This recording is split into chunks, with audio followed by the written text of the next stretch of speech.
하나님의 말씀 함께 봅시다. 하나님의 말씀은 시편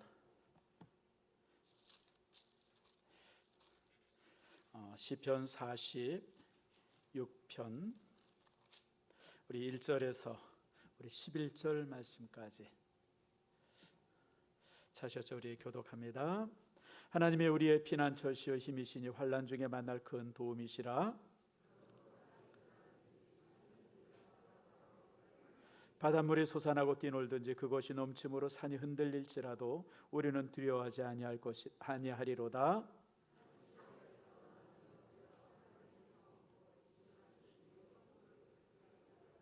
하나님의 그 성중에 계심에 성이 흔들리지 아니할 것이라. 새벽에 하나님의 도우시리로다.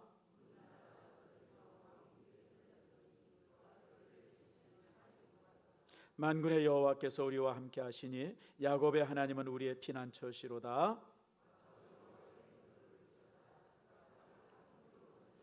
그가 땅 끝까지 전쟁을 쉬게 하시며 활을 꽂고 창을 끊으며 수레를 불사르시는도다.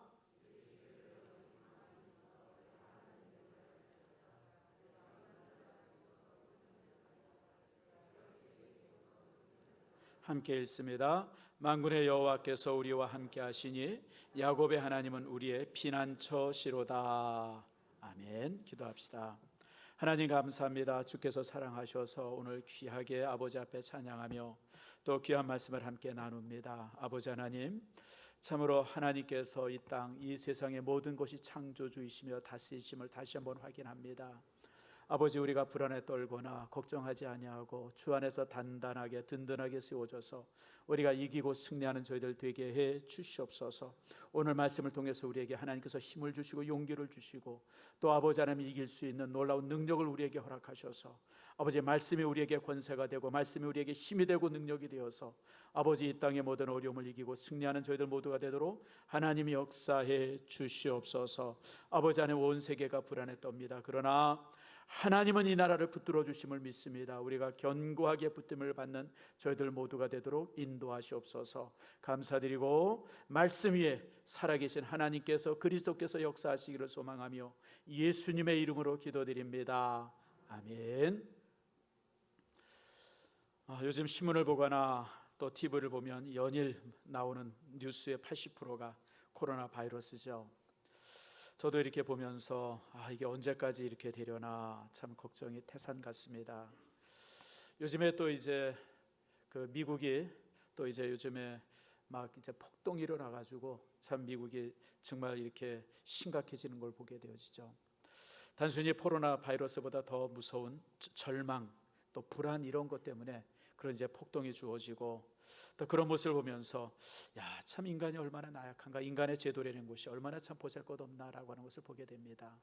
여러분, 미국이라는 나라가 어떤 나라입니까? 세계 경찰이라고 자처하고 모든 제도나 시스템이 가장 잘 돼 있고 그래서 선진국 중에 선진국이라고 우리가 그렇게 말하는 나라인데 참으로 저 폭동 앞에 이렇게 나라가 참 이렇게 그 세워져 있음을 보면서 참 이렇게 참 미국도 별것 아닌가 뭐 그런 생각을 하게 되어지죠.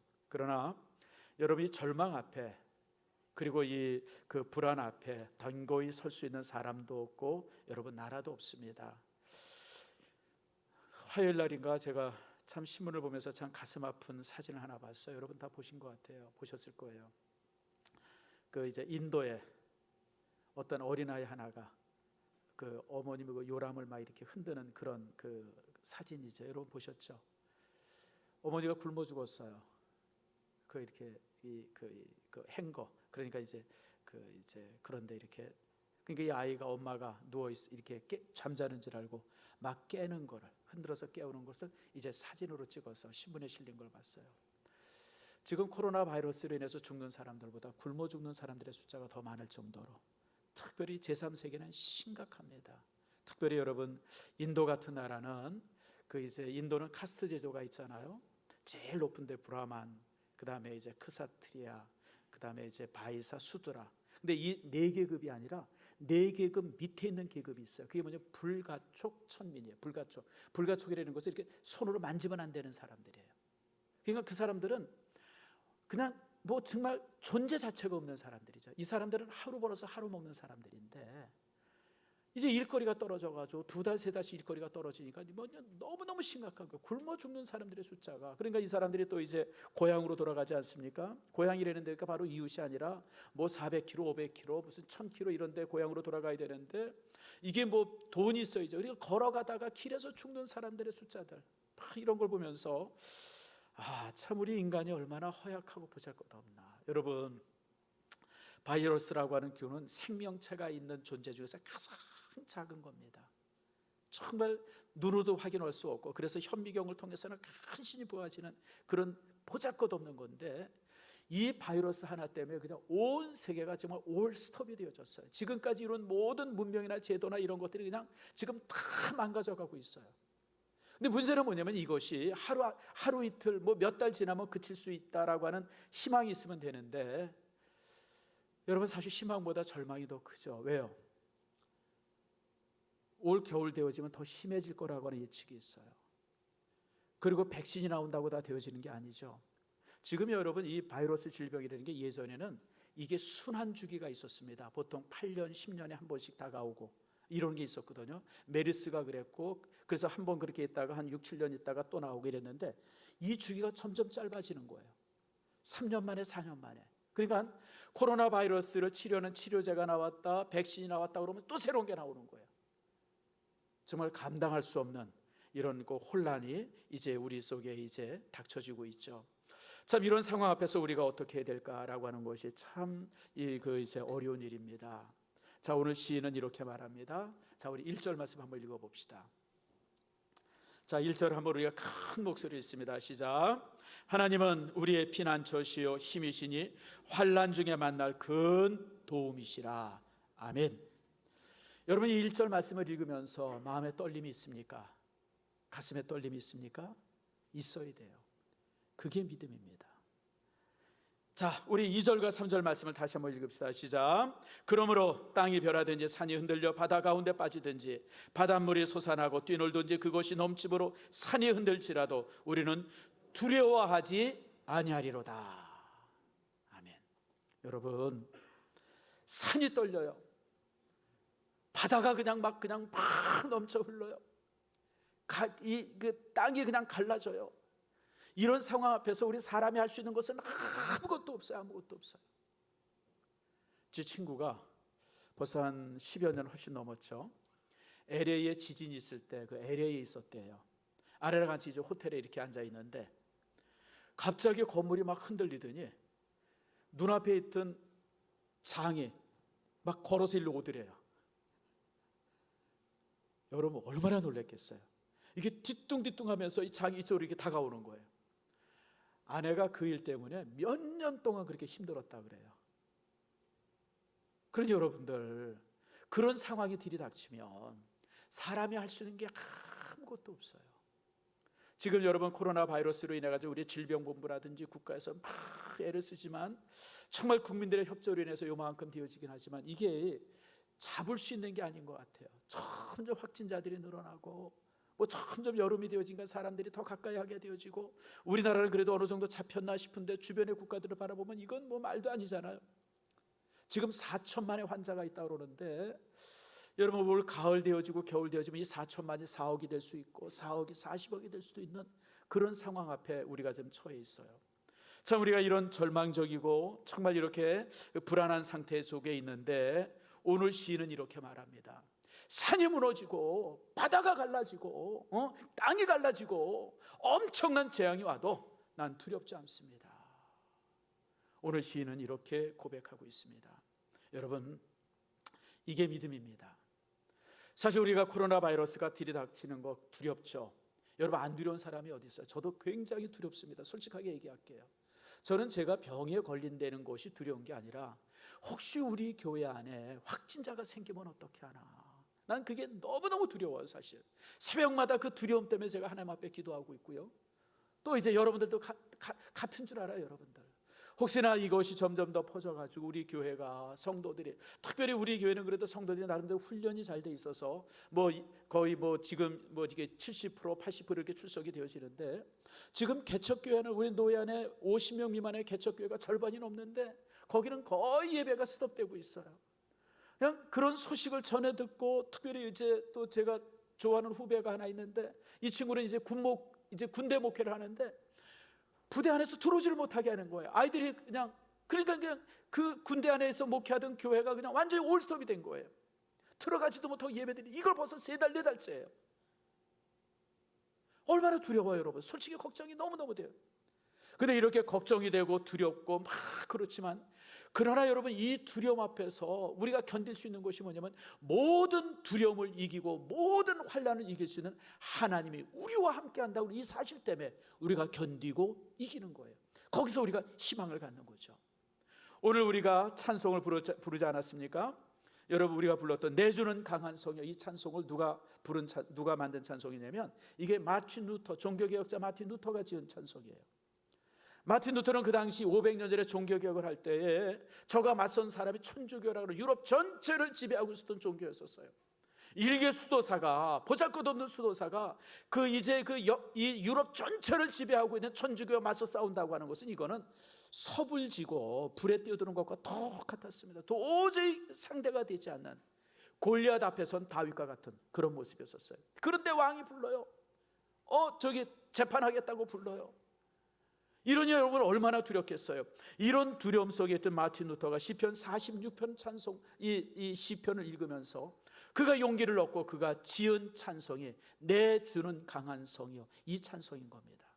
사랑하는 성도 여러분, 여러분들도 우리가 이렇게 불안하고 힘들고 어려운 이런 상황 앞에 있을지라도 우리가 시편 46편이 주시는 이 말씀의 위대함 속에서 여러분들이 이기고 견디는 축복이 있기를 축원합니다.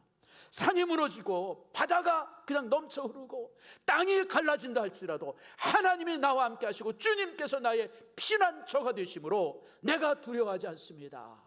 이것이 우리의 고백이 되기를 축복합니다. 히브리서 11장 말씀해 보면, 여러분, 히브리서 11장을 믿음장이라고 합니다. 믿음장. 거기에 보면 신앙의 영웅들이 무수하게 많이 나오죠. 거기 보면 항상 이렇게 시작합니다. 믿음으로 아벨은, 믿음으로 에녹은, 믿음으로 아브람은, 믿음으로 사라는, 믿음으로 또 야곱은, 믿음으로 요셉은, 모세는, 라합은, 바락은, 삼손은, 입다는, 다니엘은, 다윗은, 사무엘은, 이러면서 신앙의 선진들의 얘기를 쭉 나가요. 그러면서 그들이 모든 환난과 어려움 속에서 그들이 이제 이 믿음으로 어떻게 했느냐, 그 결론이 38절입니다. 38절에 이렇게 말합니다. 한번 따라합시다. 이런 사람은 세상에 감당하지 못하느니라. 여러분, 지금 이 믿음의 사람들을 그냥 막 집권자들이, 군인들이 위협하고 그들을 향해서 막 이렇게 그러고 있는데, 바로 그런 상황 속에서 믿음을 가졌던 이들은 그 안에서 이기는 거예요. 그러니까 그런 위협하고 죽이겠다고 윽박지르고, 그리고 우리 믿음의 사람들을 공포에 떨게 했던 그런 사람들이 감당하지 못했던 사람들, 그들이 바로 믿음 안에 있었던 사람들이에요. 사랑하는 성도 여러분, 여러분들이 이 믿음을 가지고 지금 이 위험들, 지금 이 위협 속에서 승리하는 여러분들 되어지기를 축복합니다. 자, 그런데 중요한 것은 이런 위대한 믿음을 우리가 어떻게 가질 수 있냐고 하는 거예요. 이게 참 중요하죠. 우리가 믿음이 위대하다는 걸 알아요. 정말 사도 바울이, 베드로가, 그리고 수많은 신앙의 위인들이, 선지자들이 그 믿음 속에서 그렇게 승리한 것을 다 아는데, 우리가 어떻게 하면 우리도 그런 믿음을 소유할 수 있을까? 오늘 성경은 우리에게 3가지를 가르쳐줘요. 그 첫 번째가 뭐냐면 하나님을 피난처로 삼으라는 거예요. 자, 1절 말씀 보세요. 따라합시다. 하나님은 우리의 피난처가 되시니, 하나님이 나와 함께 하시니까, 그 하나님이 나와 함께 하시니까 그 하나님이 나의 피난처가 되세요. 내가 피할 수 있는 곳이 돼요. 우리가 어렵고 힘들 때 여러분, 다른 곳에 피하는 것이 아니라 하나님께 피할 때 하나님께서는 우리의 피난처가 되세요. 그래서 5절에 이렇게 말합니다. 하나님이 그 성중에 계심에 성이 흔들리지 아니할 것이라. 이 말씀은 이런 말씀입니다. 하나님이 우리 나라에 함께 하심으로 우리 나라가 흔들리지 아니할 것이다. 하나님께서 내 가정에 함께 하시고 내 가정이 흔들리지 아니할 것이다. 하나님께서 내 사업에 함께 하시니까 내 사업이 흔들리지 아니할 것이다. 이 고백이 바로 이제 이 말씀이 되어지는 겁니다. 사랑하는 성도 여러분, 믿음은 두려움이 없는 마음이 아니라 두려움을 이기는 마음입니다. 잘 기억하세요. 믿음은 두려움이 없는 게 아니에요. 여러분 다 두려워요. 저도 사실 여러 가지가 걱정이 되고 근심이 돼요.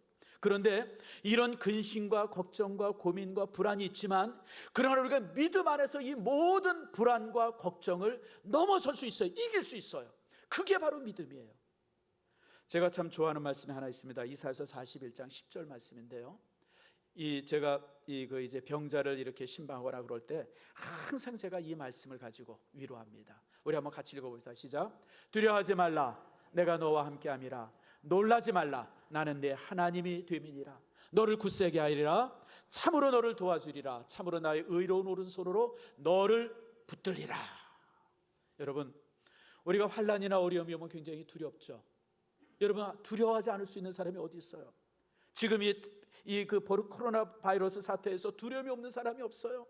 다 마스크 쓰고 있고 어디 가더라도 굉장히, 저도 이제 목사니까 이렇게 모임들이 좀 이렇게 회의들이 있잖아요. 그럴 때마다 제가 고민을 많이 해요. 내가 가야 될까 말아야 될까? 무슨 어디 누가 이렇게 장례식이 있다 뭐가 있다 그럴 때 내가 이게 가야 될까 말아야 될까? 걱정이 많이 돼요. 왜냐하면 혹시나 내가 잘못돼 가지고 확진되어지면 우리 교회가 이 폐쇄되는 그런 상황이 올 수가 있는데, 그러니까 되게 하루하루마다 굉장히 걱정하고, 사실 그래서 제가 이 백석동을 거의 안 벗어나요. 거의 전철 타는 일 없고 버스 타본 일 없고요. 사람들 많이 모이는데 절대 안 가요. 누가 이렇게 목사님 식사 대접할게요 갑시다 그래도 제가 무슨 일이 있어도 거절해요. 가능한 안 가려고 그래요. 불안해서 그래요. 걱정을 해서. 그런데 여러분, 믿음이란 그런 불안 걱정이 없는 것이 아니라 그것을 타고 넘는 거예요. 타고. 그래서 오늘 이사야 선지자에 있는 말씀처럼 두려워하지 말아라, 내가 너와 함께 아닙니다. 걱정하지 말아라, 나는 내 하나님이 됨이니라. 참으로 내가 너를 도와주리라. 굳센 손으로 힘으로 하나님께서 우리를 붙들어 주시겠다고 도와주시다 약속하셨던 거, 이것을 신뢰하는 겁니다. 사랑하는 성도 여러분, 하나님을 피난처로 삼는 여러분들 되어지기를 축복합니다. 그리고 그 안에서 모든 두려움과 걱정을 이기는 승리자 되기를 축복합니다. 우리 불안해요, 걱정해요, 근심해요. 그러나 그 안에 머무는 것이 아니라 전능하신 하나님, 만군의 여호와께서 나와 함께 한다는 이 분명한 사실 앞에서 이기는 여러분들 되어지기를 축복합니다. 이게 첫 번째 힘입니다. 근데 또 하나의 힘이 있습니다. 좀 더 구체적인 힘이죠. 그게 이제 5절 말씀입니다. 자, 5절 말씀 한번 봅시다. 자, 5절 말씀에 후반절이죠. 하나님의 그 성중에 계심에 성이 흔들리지 아니할 것이라 라고 말씀하시면서 그 다음에 이렇게 말합니다. 따라합시다. 새벽에 하나님이 도우시리로다. 여러분, 이 말씀을 가슴에 두세요. 하나님께서 우리를 도와주세요. 하나님께서 여러분의 사업을 도와주시고, 하나님께서 여러분들의 그 가정을 도와주시고, 여러분의 자녀들을 도와주세요. 이 땅에 임한 이 코로나 바이러스로부터 우리 민족을, 우리 교회를 하나님이 지켜주세요. 근데 언제 지켜주십니까? 언제 지켜주세요? 새벽에 돕겠다고 말씀하세요. 새벽에. 여러분, 이 새벽은 하나님의 시간입니다. 사실 세상 어디에서도 새벽을 요구하는 데가 없어요. 여러분, 직장에서도 새벽 요구하지 않죠. 학원도 새벽에 요구하지 않습니다. 새벽은 온전히 하나님의 시간입니다. 새벽은 하나님의 시간이에요. 근데 하나님께서는 바로 그 새벽에 우리를 도우시겠다 그랬어요. 사실 요즘 문화가 새벽에 이렇게 예배 드리거나 그러기 참 힘들도록 그런 문화가 되어지고 말았어요. 여러분, TV나 이런 방송에 골든타임이라는 게 있어요. 골든타임. 골든타임이 뭐냐면 사람들이 제일 많이 봐서 TV 광고비가 제일 비싼 걸 갖다가 골든타임이래요. 그 골든타임이 예전에는 8시 전후였었어요. 7시, 8시, 9시. 이게 골든타임이에요. 근데 지금 골든타임이 바뀌었어요. 10시, 11시, 12시입니다. 이제는 그 늦은 시간에. 그러니까 TV도 10시, 11시 뭐 이때야 재미난 걸 참 많이 해요. 어쩌다 그냥 잠깐 보다 보면 12시 넘어가요. 여러분, 특별히 뭐 그것만 그렇습니까? 아이들이 학원 갔다 오는 시간도 다 12시 넘잖아요. 그러니까 그냥 대부분 이 취침 시간이 12시 넘어요. 그러다 보니까 새벽 5시에 일어난다, 4시 반에 일어난다, 이게 절대 쉽지가 않아요. 어떤 때는 죽을 것 같아요. 저도 그래서 새벽 예배 나오라 나오라는데 못 나오는 분들을 제가 충분히 이해는 해요. 왜냐면 제가 이제 20대 때, 제가 이제 새벽 예배를 처음 시작할 때죠. 처음 시작할 때 새벽에 딱 일어나면요, 일어나서 딱 앉아 있으면 솔직한 제 마음을 얘기할게요. 죽고 싶어요. 죽을 것 같아요. 그래서 제가 솔직히 얘기하면, 제가 목사 될 때 제일 고민한 것 중에 하나가 뭐냐면, 여러 고민이 돼서 그 중에 하나가 뭐냐면, 내가 평생 새벽 예배를 할 수 있을까? 이게 가장 큰 고민 중에 하나 있었어요. 지금도 이렇게 죽을 것 같은데, 아니 내가 평생 이걸 어떻게 하나? 솔직한 마음이에요. 근데 여러분, 그런 어려움이 없으면, 그런 영적인 투쟁 없이 우리가 어떻게 여러분 주님의 축복을 받을 수 있어요? 여러분, 신앙생활은요, 특별히 우리가 구원받는 것은 하나님의 역사지만, 구원받고 나서 내가 영적으로 성장하고 구원받고 나서 하나님으로부터 내가 축복을 받는 것은, 그때는 내 투쟁, 영적인 투쟁이 있어야 돼요. 그 영적인 투쟁이 바로 새벽 예배입니다. 여러분, 우리가 하나님 앞에 새벽을 드리지 못하면, 여러분, 하나님께서 우리에게 축복하실 수 있는 시간대가 없어요. 오늘 본문의 말씀에 새벽에 내가 너를 도우리라고 말씀하시잖아요. 여러분, 성경 가만히 보세요. 성경에 보면 새벽은 항상 하나님의 시간이에요. 여러분, 이스라엘 백성들이 광야를 지날 때요, 불과 구름 기둥으로 인도했다고 그러잖아요. 근데 이 불과 구름 기둥이 언제 움직였는지 아세요? 새벽에 움직였어요. 새벽에. 퍼질러서 그냥 12시까지 자고 나면 사람들이 하나도 없어요. 불과 구름 기둥 다 따라가느라고. 그래서 여러분, 항상 새벽에 움직였어요. 새벽에. 모세가 십계명을 받은 시간도 새벽 시간입니다. 예수님도 항상 새벽 미명에 기도하셨고요. 여러분, 그 이제 만나, 이스라엘 민족에게 만나가 내리는 것도 항상 새벽에 내려서, 새벽에. 그러니까 새벽 일찍 일어나서 광야에 나갈 때나 만나를 거둬들였죠. 해가 이렇게 쭉 떠오를 때 나갔어요. 이미 만나가 다 사라지고 없어졌어요. 새벽은 축복의 시간이고 새벽은 하나님의 시간입니다. 다윗도요, 새벽 기도의 사람이었었어요. 여러분, 시편을 읽어보면 다윗이 새벽에 기도했다고 하는 말씀들이 수없이 많이 기록되고 있어요. 위대한 종교개혁자 마틴 루터도 새벽에 4시간씩 기도했어요. 칼빈도 새벽에 기도했던 사람이고요. 웨슬레도 마찬가지예요. 여러분, 허디슨 테일러, 신앙의 모든 위인들을 살펴본 항상 새벽에 기도했던 분이에요. 우리나라의 새벽 기도를 시작한 분이 길선주 목사님 아닙니까? 그분이 새벽에 일어나서 성도들 집집마다 문을 두드리면서 새벽 기도로 문을 두드렸다 그래요. 그러면서 이 땅에 새벽 기도가 정착이 되어진 겁니다. 더 놀라운 사실은 주님께서 뭐라고 말씀하시는지 알아요? 한번 다 같이 읽어봅시다. 시작. 나는 다윗의 뿌리요 자손이니 곧 광명한 새벽별이라 하시더라. 여러분, 이 말씀 잘 모르죠? 계시록 잘 안 읽어서 이 말씀 잘 몰라요. 근데 예수님이 뭐라고 하는지 아세요? 나는 광명한 새벽별이다. 새벽에 반짝반짝 빛나는 새벽별, 그게 바로 나다. 주께서 말씀. 그러니까 여러분들이 정말 예수님을 만나기를 원한다 그러면, 정말 살아계신 예수님, 정말 우리를 축복하시는 예수님, 내 삶에 함께 하시는 그 예수님을 진정으로 만나기를 원한다 그러면, 우리는 새벽에 주의 전에 나와야 돼요. 사랑하는 성도 여러분, 참으로 이 새벽에 도우시는 은혜를 얻기 위해서 우리가 정말 새벽 시간 하나님 앞에 함께 해야 된다고, 이 사실 여러분 잊어서는 안 됩니다. 정말 주님께서는 새벽에 우리의 기도를 들으시고요, 주께서는 새벽에 우리가 주를 바랄 때에 우리를 축복하세요. 여러분, 새벽에 모여서 기도한다는 것은 정말 쉽지 않습니다. 다시 말씀드리지만 어려워요. 지금까지 새벽 기도하지 않던 분들이 새벽 예배를 다시 시작하려고 그러면요, 여러분 이거 그냥 죽을 것 같아요. 근데 여러분 해야 돼요.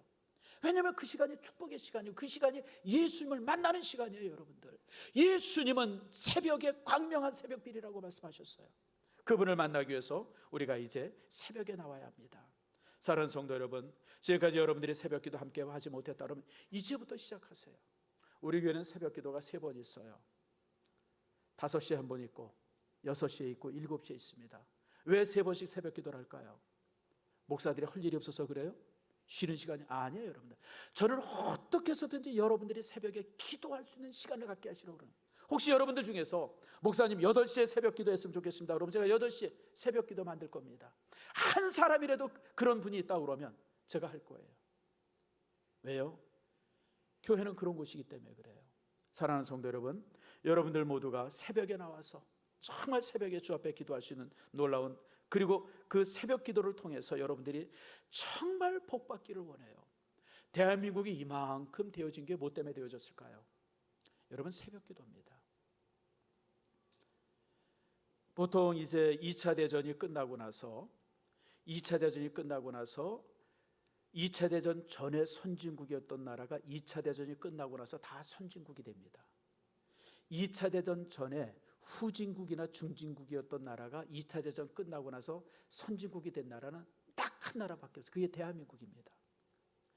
대한민국이 6.25 끝나고는요, 세계에서 가장 가난했던 나라 중에 하나입니다. 가봉보다도 더 가난했던 나라가 대한민국이에요. 그런데 여러분, 그 2차 대전 끝나고 나서, 그리고 해방되고 나서부터 대한민국 사람들이 정말 열심히 살았는데, 이 열심의 근거가 뭔지 아세요? 이게 새벽 기도예요. 새벽 기도. 새벽같이 일어나서 성도들이 기도해야 하고, 그리고 나가서 일하고, 새벽같이 일어나서 기도하고, 그리고 나가서 사업하고, 새벽같이 일하고, 새벽 기도하고, 나가서 공부하고, 이러면서 대한민국이 이렇게 변화가 되어진 거예요. 그래서 여러분, 대한민국을 이만큼 되게 한 것이 바로 새벽 기도라고 하는 사실을 기억해야 돼요. 우리나라가 세계에 판매하는 상품들이 참 많아요. 참 예전에는 이제 이렇게 이 공항 같은 데 가가지고 이제 이렇게 면세점 파는 데 가보면 맨 앞에 딱 뭐가 있었냐면 소니 TV가 있었어요. 소니 TV.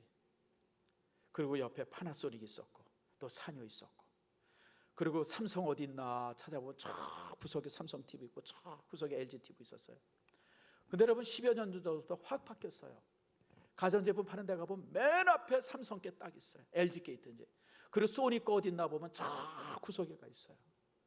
지금 백석 가전은요, 세계 최고입니다. 우리나라가. 그러니까 삼성, LG가 TV, 무슨 뭐 냉장고, 무슨 뭐 세탁기, 뭐 이런 거 다 이게 국산 대한민국 제품이 메이드 인 제품이 세계에서 제일 좋다 그래요. 휴대폰도 마찬가지예요, 여러분들. 지금 뭐 삼성 휴대폰이 뭐 세계에서 1위냐 2위니 그래도요, 삼성에서 부품을 안 주면 중국의 휴대폰 하나도 못 만듭니다. 중국에서 만드는 휴대폰들은요, 다 삼성에서 사가지고 조립하는 거예요. 조립하는 거. 중국 애들이 무슨 뭐 세계 1위다 2위다, 무슨 뭐 중국의 하웨이 휴대폰이 좋으니, 오포가 좋으니, 무슨 뭐 비보가 좋으니, 뭐 신문에 나는데 그거 다 개뿔 아무것도 아니에요. 삼성에서 여러분 이 부속 안 주면요, 하나도 못 만들어요. 여러분, 삼성 거 그대로 갖다 조립하는 게 그 사람들이에요. 그러니까 삼성은요, 삼성 휴대폰이 잘 팔려도 좋지만 안 팔려도 괜찮아요. 왜냐하면 다 삼성전자에서 사가니까. 지금 대한민국의 위상이 그 정도예요. 근데 여러분, 우리나라가 이렇게 제품만 많이 팝니까? 지금 문화도 지금 열심히 팔잖아요. 한류가 지금 얼마나 대단해요. 지금 뭐 한국 드라마라든지 한국 노래가 지금 막 대단해요, 여러분들. 그래서 지금 뭐 저 외국에서 한글 배우겠다는 사람들이 얼마나 많은지 몰라요. 코이카 알죠, 여러분들? 코이카에서 이제 우리나라 이 사람들을 이제 외국에 봉사들을 내보내는 그 팀이 이제 코이카인데 굉장히 괜찮은 거예요. 나는 대한민국이 가지고 있는 여러 기관 중에서 코이카가 최고 같아요. 제일 잘해요. 근데 코이카에서 굉장히 많은 사람들을 보내는데 그 사람들이 누구냐면 한글 교사들이 한글 교사들. 코이카에서 한글 교사들을 동남아나 아프리카나 이런 데 얼마나 많이 보내는지 몰라요. 근데 한글이 얼마나 어려워요, 여러분들. 이게 왜 그렇게 배우려고 그래요? 여러분들, 한류 때문에 그래, 한류 때문에. 근데 여러분, 수출보다, 이런 어떤 제품의 수출보다, 그리고 또 여러분 이제 한류보다도 더 큰 우리 상품이 하나 있어요. 최고의 상품. 그게 바로 새벽기도입니다. 나는 우리 선교사님들이 외국에 나가서 선교하면서 새벽 예배 시작하는 것들을 굉장히 중요하게 여겨요. 혼자라도 두세 명이라도 새벽에 항상 모여서 기도하는 것이 그 나라를 축복하는 일입니다. 그 나라 백성들을 건강하게 만드는 거고요, 그 나라 백성들을 힘있게 만드는 게 이 새벽 예배입니다. 그래서 우리는 선교사들을 통해서 새벽 예배라고 하는 가장 위대한 상품들을 세계에 수출해야 돼요. 여러분, 사실은 선교사가, 여러분 미국 선교사도 똑같은 얘기 하잖아요. 동남아 선교사들 다 똑같은 얘기예요. 중국에 요즘에 중국에 이제 성도들이 많이 생기면서 중국에서 중앙아시아 쪽에 이제 선교사들을 좀 보내기도 합니다. 중국 교회들이. 그대로 우리가 가리키는 거, 우리가 제자 훈련하고 그들도 다 근데 그 어떤 나라도 할 수 없는 상품이 하나가 있어요. 그게 새벽 기도입니다. 대한민국 선교사들만이 그 어느 곳에 가서도 새벽 예배를 드려요. 그리고 새벽 예배는 그 민족을 축복하는 일입니다. 그 새벽 예배를 통해서 그 민족이 새로워집니다. 여러분, 오늘 제가 왜 이렇게 새벽 예배를 중요시 여기냐면 새벽 예배를 통해서 이 민족이 이만큼 축복받은 민족이 됐기 때문에 그래요. 지금 여러분 아세요? 통계적으로 보면 새벽 예배를 매일마다 우리나라에서 새벽 예배 드리는 인원이 뭐냐면 100만입니다. 100만. 우리나라 성도들이 1000만이잖아요. 그 10%가 새벽 예배를 드립니다. 우리 교회도 마찬가지예요. 우리 교회 모이는 성도들의 10분의 1이 새벽 예배를 드립니다. 그러니까 여러분 100만의 성도가 새벽 예배를 드려요. 100만의 성도가. 이게 얼마나 대단한 일이에요. 하나님께서 이렇게 바라보실 때, 지구를 바라볼 때 수많은 나라 200여 국가가 있지만 100만이 모여서 기도하는 나라가 딱 하나밖에 없는 거예요. 대한민국에. 그러니 하나님께서 이 나라를 어떻게 안 지켜주세요? 유교에서 지켜주시고 그 환란에서 지켜주시고 그 가난에서 우리를 붙들어 주셨고요. 이 참 코로나 바이러스의 엄청난 재앙 앞에서도 하나님께서 이 민족을 이만큼 붙들어 주신 거예요. 여러분, 그러므로 우리 교회도 마찬가지로 한국교회의 새벽 예배가 살아야 합니다. 새벽 예배가 살면요 이 민족이 삽니다. 그리고 우리 이 새벽 예배를 통해서 여러분들이 살기를 축복합니다. 사랑하는 성도 여러분, 힘들죠? 그러나 여러분들이 정말 복받기를 원한다 그러면 여러분의 자녀들이 복받고 여러분들의 가정이 복받고 정말 여러분들의 사업이 복받고 여러분들의 직장이 든든히 서가기를 원하고 꽉 막혀있는 삶이 정말 그냥 확 뚫어지는 형통케 하는 그런 축복을 받기를 원한다 그러면 방법은 딱 하나밖에 없어요. 그게 새벽입니다. 하나님 앞에 새벽 예배를 드리고 하나님께서 새벽에 돕겠다고 말씀하셨는데, 내가 광명한 새벽별이라고 예수님께서 말씀하셨는데, 그 주님을 여러분들이 새벽에 만날 때 하나님께서는 여러분의 삶의 모든 막힘들을 뚫어줄 줄 믿습니다. 여러분, 새벽이 살아야 돼요. 한국교회가 사는 방법은 새벽밖에 없어요. 지금 코로나 바이러스로 인해서 많은 교회들이 힘들고 어렵죠. 그러나 여러분, 이 위기를 벗어나고 이 위기 속에서 한국교회가 새로워질 수 있는 방법이 있어요. 새벽 예배입니다. 사실은 교회 위기다, 2000년대 들어서면서 한국교회의 위기들을 계속 얘기합니다. 여러 사람들이 한국교회를 바라보면서 이제 2030년 40년 되지만 한국교회가 많이 어려울 것이다. 지금 1000만 얘기하지만 뭐 그때 되면 400만 500만으로 줄어들 것이다. 뭐 별별 얘기들을 한국교회 위기들을 많이 얘기를 해요. 또 사실이기도 하고요. 근데 여러분 이 위기를 기회로 만들 수 있는 방법이 있어요.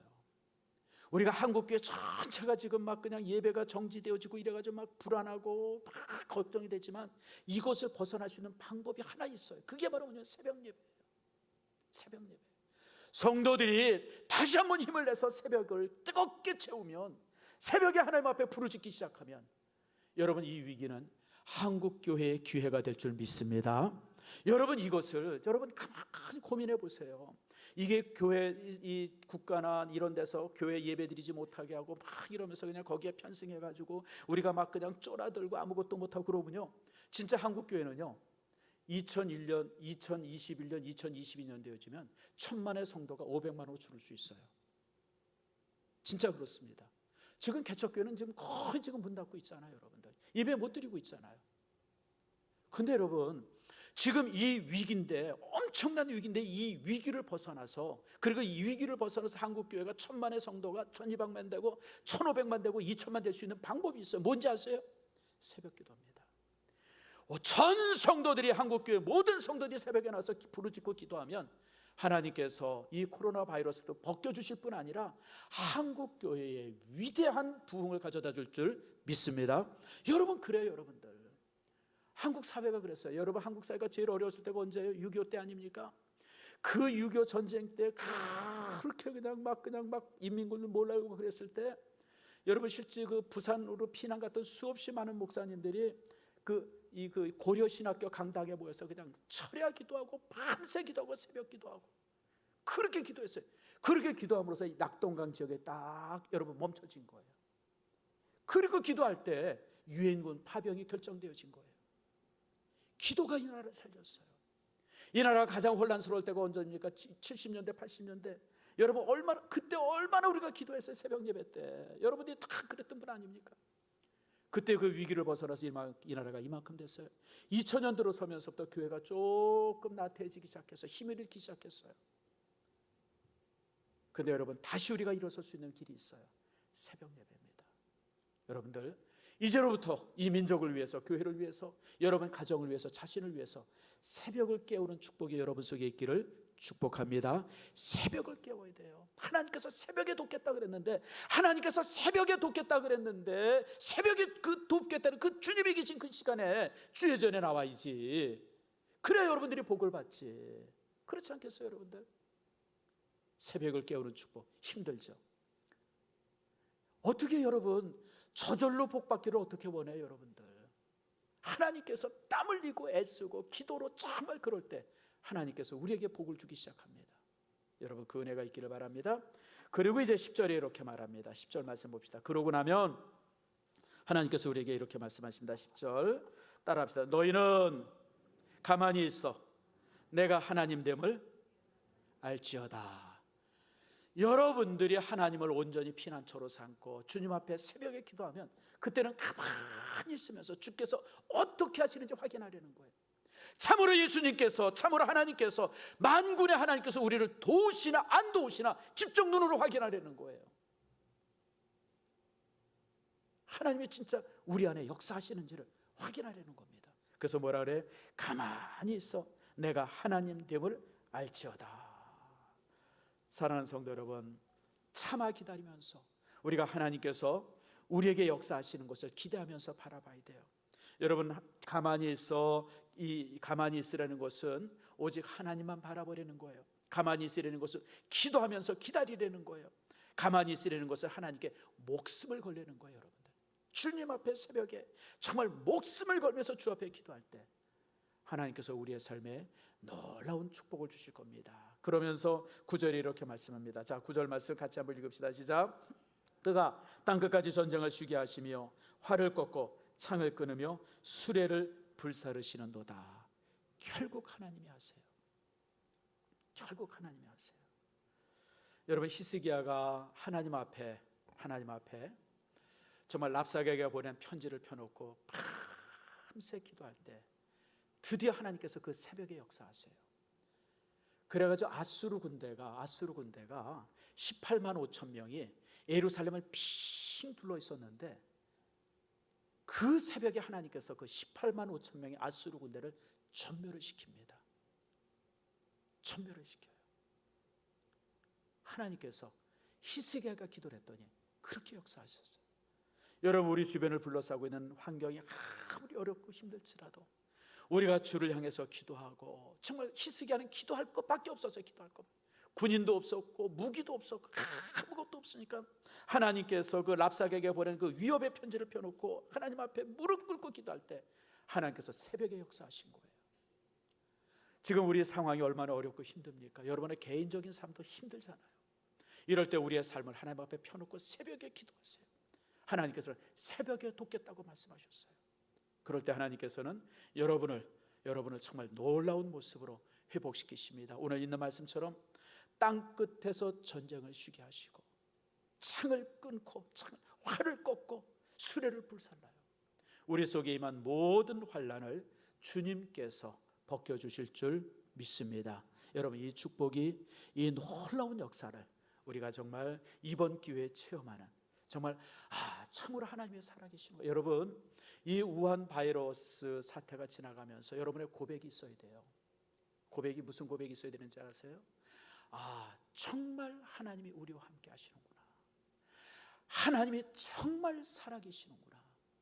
하나님이 역사하셔야 되는구나. 이 고백이 있어야 돼요. 여러분 지금 우리가 수업료를 어마어마하게 내고 있는 거예요. 여러분 이 바이러스라고는 수업료가 얼마나 큰지 아세요? 우리 정부는 지금 정말 100조 원이라고 하는 빚을 더 지고 있다 그래요. 이거 그냥 막 이제 무슨 뭐 이런 거 저런 거 도와주느라고 빚이 상상해 보세요. 100조 원. 그리고 정말 엄청나게 여러 부분들이 무너지고 막 그러고 있어요. 이런 정말 엄청난 수업료를 내고 있는 이때 우리가 배운 것 없이 지나간다 그러면 너무 불행한 거예요, 여러분들. 우리가 정말 배워야 돼요. 뭘 배워야 돼요? 하나님의 살아계심을 배워야 돼요. 주님이 우리와 함께 하심을 배워야 돼요. 결국은 하나님께서 모든 것을 해결하신다고 하는 사실을 배워야 돼요. 이걸 우리가 고백할 수 있어야 돼요. 그럴 때 하나님께서는 우리 속에 있는 모든 환난을 치워주십니다. 하나님께서 전쟁을 그치게 하시고요, 활을 꺾고요, 창을 끊어버리고요, 여러분 하나님께서는 수레를 불살라 주십니다. 이 축복이 정말 우리가 체험되어지고 또 이 축복 속에서 우리가 모든 환난을 이기는 은혜가 있기를 축복합니다.